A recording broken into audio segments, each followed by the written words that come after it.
you can start with your budget and where you are if you are wanting to be a blessing to someone. Many people receive food stamps. Like, utilize your food stamps to be a blessing to people.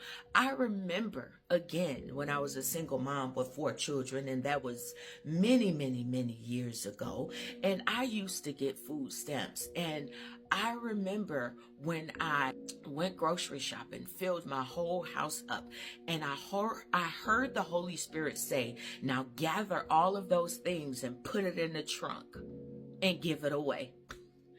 I did just that. I remember gathering all of the items that I had purchased. I put them in the trunk, and the Holy Spirit had already told me who to give these items to. I was in cosmetology school at the time, and I went to school early, and I sat in the parking lot and I waited for this mother and daughter who were in school together, because I knew a whole lot of people wouldn't be at the school, and I didn't want to be on Front Street, so to speak. So when they got out of the car, I said to them, hey, and I know I heard God tell me to give these items to you guys. And so I opened up the trunk, and they saw all of the food, and they began to cry.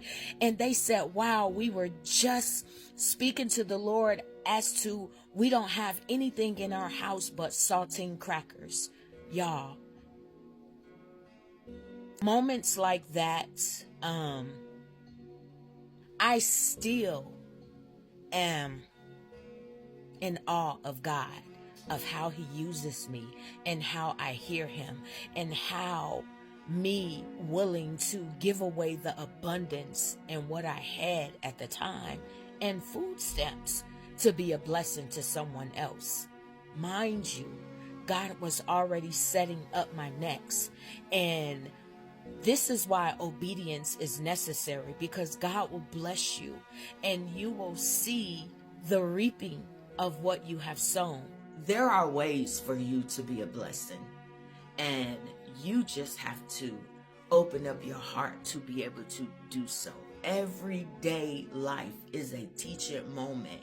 I had to learn how to become a giver. I wasn't always a giver because I felt like I didn't have anything to give.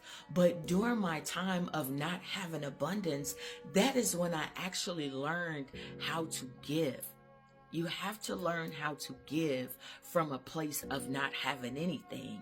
So when you get to that place where you have abundance and God tells you to give it all away, will you be able to do it? See, oftentimes people get money and they do many other things with those funds outside of what they should. And let me give you a prime example. There are many of you that have come into thousands of dollars. I mean, millions of dollars. Maybe you had a lawsuit. Maybe you had a car accident, and these warrant you extreme amounts of money. But many of you can't even attest to where that money is right now.